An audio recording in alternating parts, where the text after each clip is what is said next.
कल मैं सदन में बैठी हुई सबके भाषण सुन रही थी।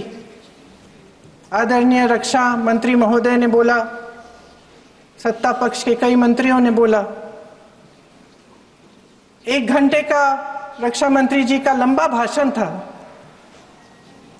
सुनते सुनते एक बात मुझे बहुत खटक रही थी। उसके बाद जब दूसरे भाषण भी सुने आपके सत्ता पक्ष के, तब भी ये बात बार बार मेरे मन में आ रही थी कि सारी बातें कर ली, ऑपरेशन सिंदूर की बात कर ली, आतंकवाद की बात कर ली, देश की रक्षा की बात कर ली, इतिहास का पाठ भी पढ़ा दिया, लेकिन एक बात छूट गई। उस दिन 22 अप्रैल 2025 को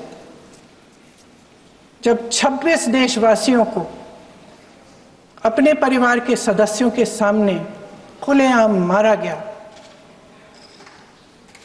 तो ये हमला कैसे हुआ, क्यों हुआ?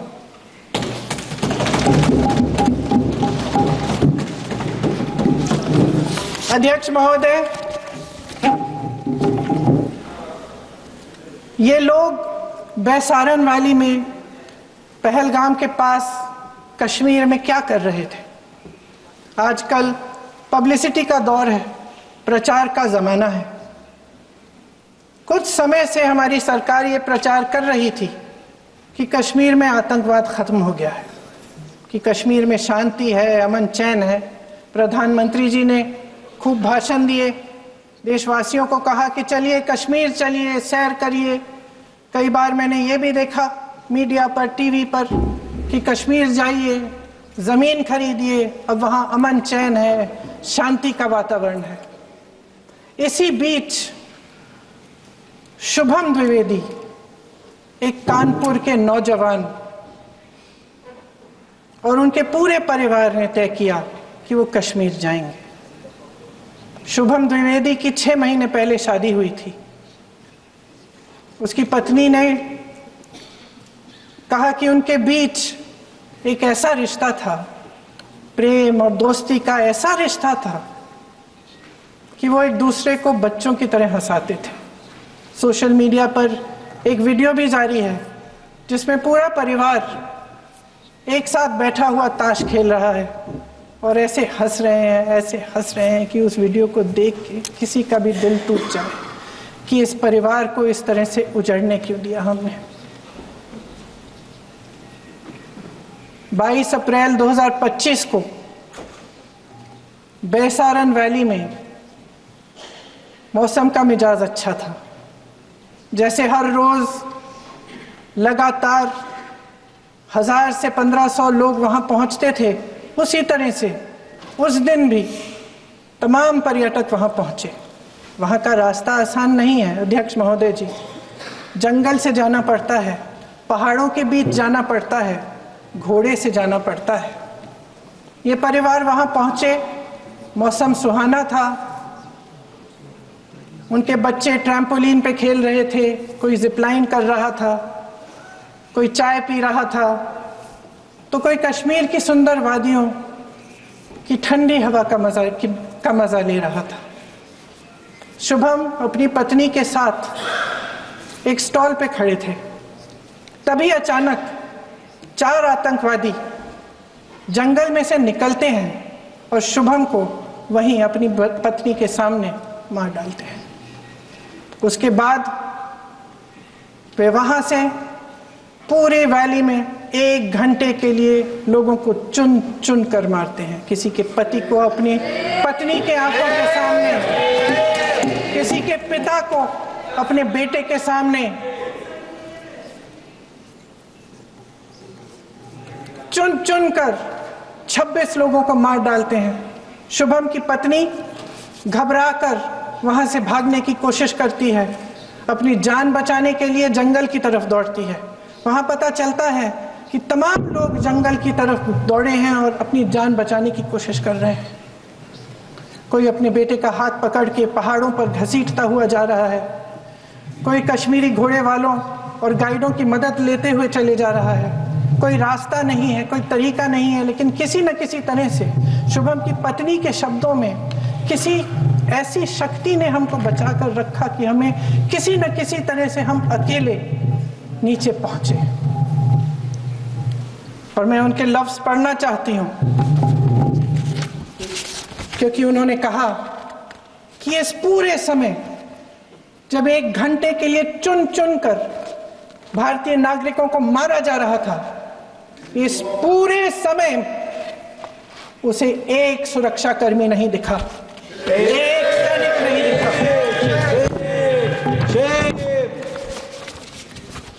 शुभम की पत्नी ने कहा, कोट, मैंने अपनी दुनिया को खत्म होते हुए देखा, अपनी आंखों के सामने एक सिक्योरिटी गार्ड नहीं था। मैं ये कह सकती हूं कि देश ने, सरकार ने हमें वहां पे अनाथ छोड़ दिया था। सिक्योरिटी क्यों नहीं थी वहां पे एक सैनिक क्यों नहीं दिखा? क्या सरकार को मालूम नहीं था कि यहां रोज 1000 से 1500 पर्यटक जाते हैं? क्या सरकार को मालूम नहीं था कि यहाँ के पहुंचने के लिए जंगल के रास्ते से जाना पड़ता है? अगर कुछ हो जाएगा तो लोग वहां से निकल नहीं पाएंगे। एक चिकित्सा का इंतजाम नहीं था, फर्स्ट एड का इंतजाम नहीं था, कोई इंतजाम नहीं था, ना सुरक्षा का ना फर्स्ट एड का। इन लोगों को भगवान भरोसे छोड़ दिया गया। ये लोग वहां पे इस सरकार के भरोसे गए और इस सरकार ने उन्हें भगवान भरोसे छोड़ दिया।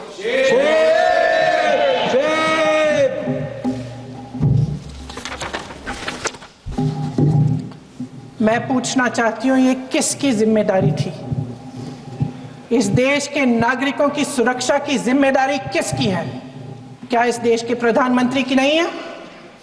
क्या इस देश के गृह मंत्री की नहीं है? क्या इस देश के रक्षा मंत्री की नहीं है? क्या एनएसए की नहीं है?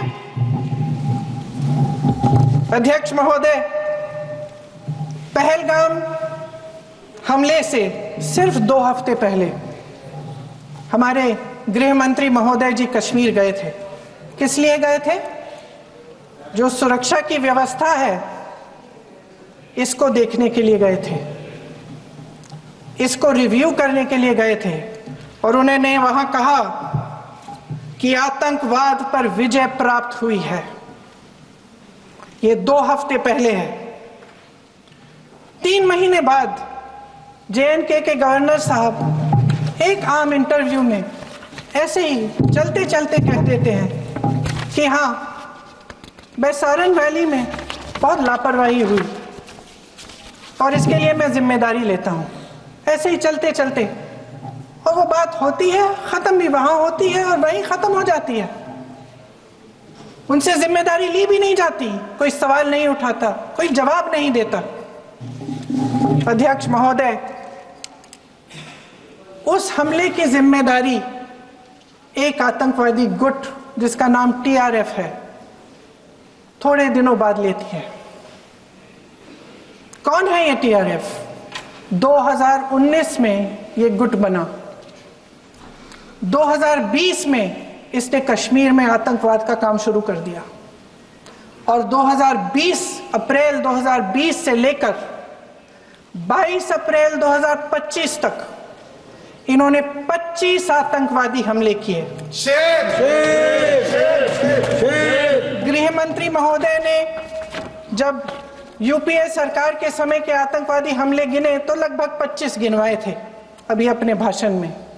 इस गुट ने कश्मीर में 25 हमले 2020 और 2025 के अंदर एक पूरी लिस्ट है इन हमलों की। मेरे पास इतना समय नहीं है इसलिए मैं एक एक को नहीं पढ़ना चाहती, लेकिन मैं इतना कहूंगी कि इनमें रियासी का हमला भी था 2024 का, जिसमें 9 लोग मारे गए और 41 लोग घायल हुए। कुल मिलाकर 2020 से लेकर 22 अप्रैल 2025 तक टीआरएफ ने 41 सेना और सुरक्षा कर्मियों की हत्या की, 27 सिविलियन की हत्या की और 54 लोगों को घायल किया था। भारत सरकार ने टीआरएफ को आतंकवादी संगठन का दर्जा कब दिया?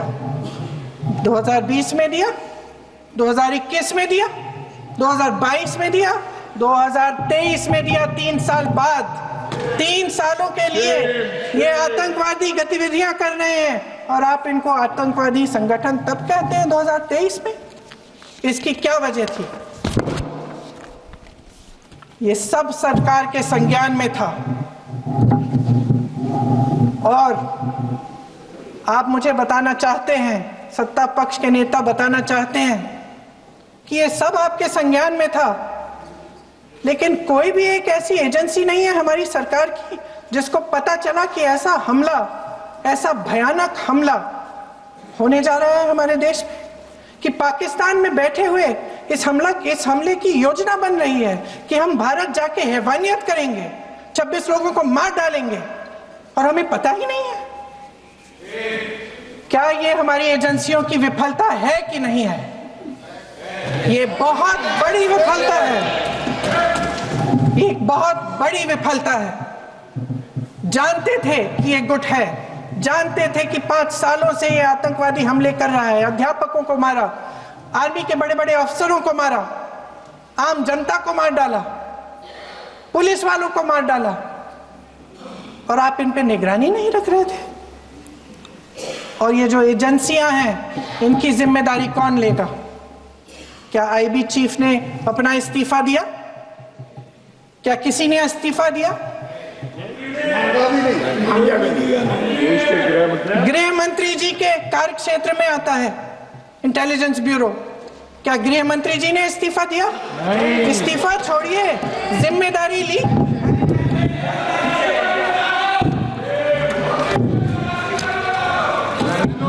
साहब देखिए, इतिहास की बात आप करिए, मैं वर्तमान की बात करना चाहती हूँ। आपको तो एक बहाना चाहिए, आपको तो एक बहाना चाहिए। पूरे परिवार का नाम गिनवा देते हैं। अरे अपनी जिम्मेदारी खुद लीजिए। 11 सालों के लिए तो सत्ता में आप हैं। अभी नेहरू को छोड़ नहीं रहा। कल माननीय गौरव गोगोई जी ने अपने भाषण में पूछा गृह मंत्री जी से, क्या आपकी जिम्मेदारी नहीं थी? मैं देख रही थी। राजनाथ जी, रक्षा मंत्री जी यूं यूं अपना सर हिला रहे थे, कुछ बोले नहीं। अंदर से महसूस हुआ होगा कि यहाँ कुछ जिम्मेदारी थी, लेकिन माननीय गृह मंत्री महोदय जी हंस रहे थे, वे हंस रहे थे।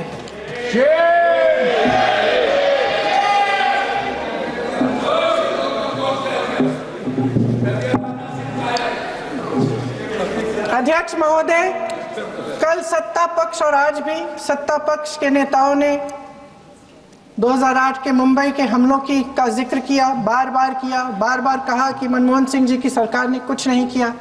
ये तो जानकारी होगी ना कि उसी समय जब वो आतंकवादी हमला चल रहा था, तभी उन आतंकवादियों को मार डाला था। एक बचा था और उसको भी फांसी दे दी थी 2012 में। महाराष्ट्र के मुख्यमंत्री ने इस्तीफा दिया। देश के गृह मंत्री ने जिम्मेदारी लेकर इस्तीफा दिया।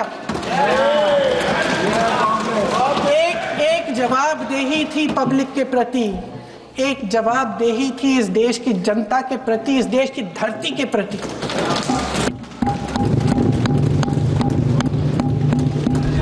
राजनाथ जी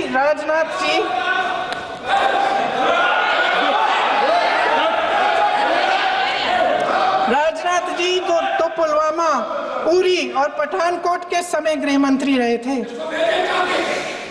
आज वे रक्षा मंत्री हैं और हमारे गृह मंत्री महोदय श्री अमित शाह जी के नाक के नीचे पूरा मणिपुर जल गया, दिल्ली में दंगे हुए, पहलगाम में हमला हुआ और आज भी वे उसी पद पर बैठे हैं। क्यों? अध्यक्ष महोदय, बमबारी से अखबारों के हेडलाइन बनते हैं, मगर कहानी सुरक्षा में की चूक में भी है। आज देश खोखले भाषण नहीं सुनना चाहता। देश जवाब चाहता है, तसल्ली चाहता है कि सच उससे छिपाया नहीं जाएगा। देश जानना चाहता है कि उस दिन अप्रैल 22, 2025 को क्या हुआ और क्यों हुआ। आप तो खुद अपनी पीठ थपथपाने में लगे रहते हैं।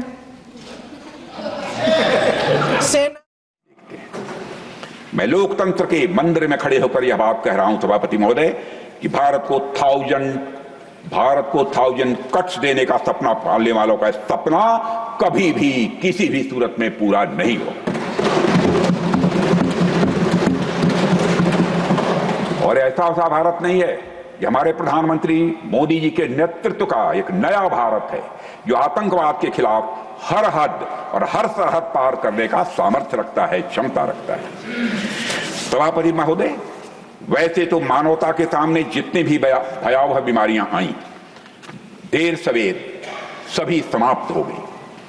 आतंकवाद भी एक महामारी है, इसकी नीयत भी यही होने वाली है, इसमें भी कहीं दो मत नहीं है।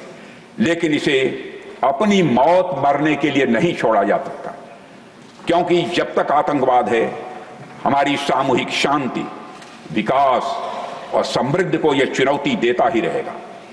हमारे संसाधन इस आतंकवाद रूपी महामारी से लड़ने में बर्बाद होते ही रहेंगे। इसलिए आतंकवाद की इस समस्या का स्थायी समाधान अब बहुत ही आवश्यक हो गया है। सभापति महोदय, इतिहास ने बार बार साबित किया है कि आतंकवाद का कोई भी लक्ष्य, चाहे वह कितना ही बड़ा क्यों न हो, उसे हमेशा हिंसा और डर के बल पर पाने की कोशिश की जाती है। और इस रुकावट का ऐलान हमारी सरकार, हमारी सेना नहीं करती, अमेरिका के प्रेसिडेंट करते हैं, अमेरिका के राष्ट्रपति करते हैं। ये हमारे प्रधानमंत्री महोदय की गैर जिम्मेदारी का सबसे बड़ा प्रतीक है। आज गृह मंत्री जी ने इस बात पर उल्लेख किया। उन्होंने कहा, उनके शब्दों में उन्होंने कहा कि पाकिस्तान के पास शरण में आने के बजाय कोई चारा ही नहीं था। आपने शरण दिया क्यों? वो आते हैं आपके देश के अंदर, लोगों को मार डालते हैं और आप उनको शरण दे रहे हैं। क्यों दिया शरण? इसका जवाब क्यों नहीं दिया है एक भी भाषण में? जैसे ये बात उठी, शरण की बात की हमारे गृह मंत्री जी ने, इतिहास में चले गए। नेहरू ने क्या किया, इंदिरा गांधी ने क्या किया, यहां तक कि मेरी मां के आंसुओं तक चले गए। लेकिन इस सवाल का जवाब नहीं दिया कि ये सीज फायर हुआ क्यों, ये जंग रुका क्यों, और तब क्यों रुका जब दुश्मन के पास कोई चारा नहीं था हमारे श्रेय में आने के बजाय। क्यों रुका ये जंग? इसका जवाब नहीं दिया। धन्यवाद। आप देंगे?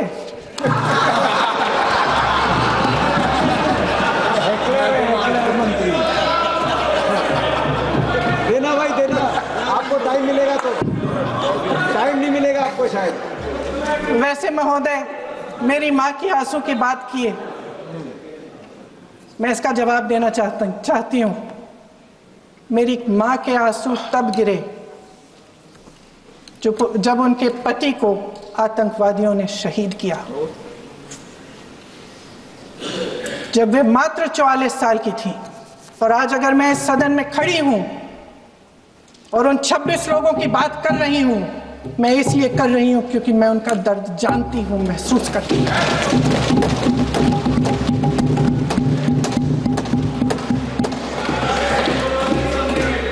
अध्यक्ष महोदय, मैंने कहा कि देश का नेतृत्व सिर्फ उपलब्धियों से नहीं होता। सफलता और विफलता दोनों की जिम्मेदारी लेने से बुलंद होता है। ये सोने का ताज नहीं है, कांटों का ताज है। अध्यक्ष महोदय, जब सरकार झूठी और कायर हो तो वे बहादुर से बहादुर सेना के साहस और पराक्रम को भी कमजोर कर देती है। देश को प्रतिशोध के साथ साथ सबके प्राणों की रक्षा का प्रण चाहिए। सेना की शक्ति के साथ सरकार की सच्चाई भी चाहिए। महान देशभक्त शहीद इंदिरा गांधी जी, जिन्होंने सफल कूटनीति के बल पर अमेरिका के राष्ट्रपति निक्सन का मुकाबला करके पाकिस्तान का विभाजन करवाया, बांग्लादेश बनाया, 1 लाख पाकिस्तानी सैनिकों को आत्मसमर्पण करने पर मजबूर किया, उन्होंने कभी इसका श्रेय लेने की कोशिश नहीं की। ऑपरेशन सिंदूर का मकसद अगर पाकिस्तान को सबक सिखाना था तो शायद ये मकसद अभी अधूरा है, क्योंकि हमारी कूटनीति विफल रही है। इसका प्रमाण यही है कि ऑपरेशन सिंदूर के बाद एक पाकिस्तानी जनरल, जिसके हाथ खून से रंगे थे, अमेरिका के राष्ट्रपति के साथ बैठकर लंच खा रहे थे।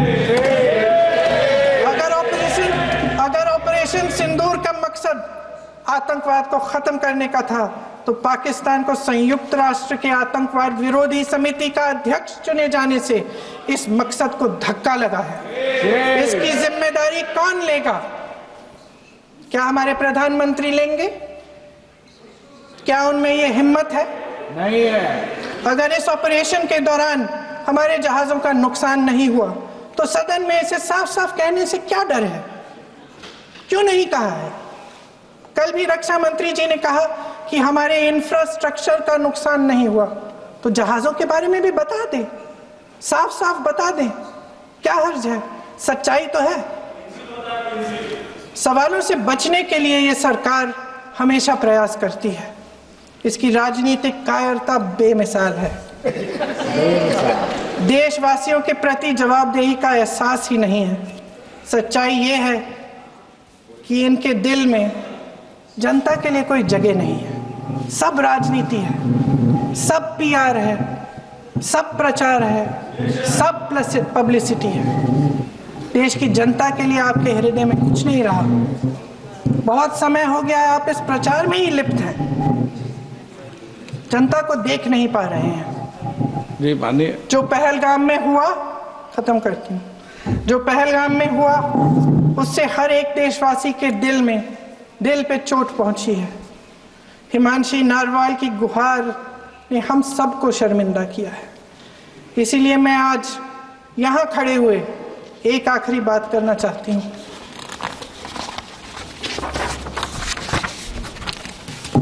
इस सदन में लगभग सभी के पास सुरक्षा है, सुरक्षा की व्यवस्था है। हम जहां भी जाते हैं हमारे साथ सुरक्षा कर्मी आते हैं।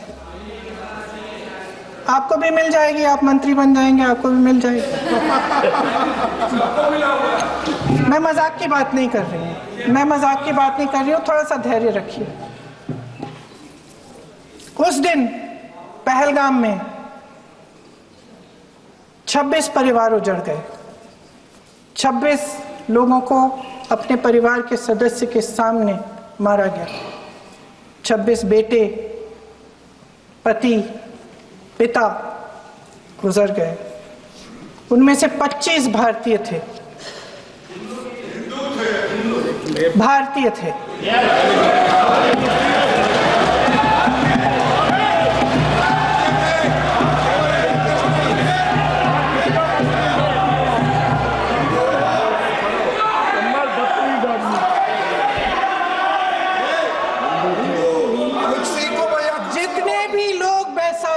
में थे और जो 25 भारतीय मारे गए उनके लिए कोई सुरक्षा नहीं थी, कोई सुरक्षा नहीं थी। आप कितनी भी ऑपरेशन कर डालें, आप इस सच्चाई के पीछे छुप नहीं सकते, इसे नकार नहीं सकते।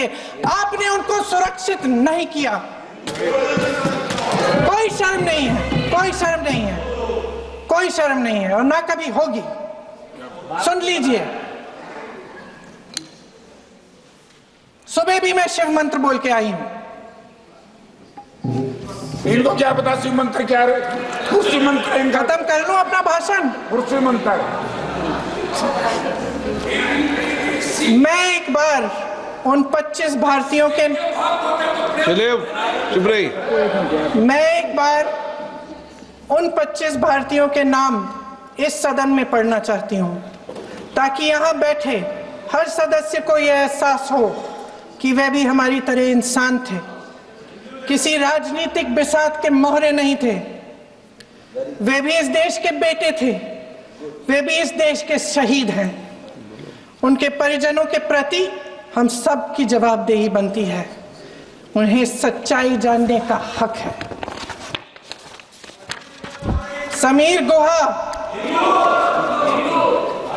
भारतीय, बिट्टन अधिकारी, मनीष रंजन, हेमंत सुहास जोशी, विनय नारवाल, सुशील नथनियल, अतुल श्रीकांत मोने, सैयद आदिल हुसैन शाह, नीरज अडवाणी, एन रामचंद्रन, संजय लक्ष्मण लेले, मानिए प्लीज, दिनेश अग्रवाल, दिलीप दिल से, प्रशांत कुमार सतपति, JS चंद्रमौली।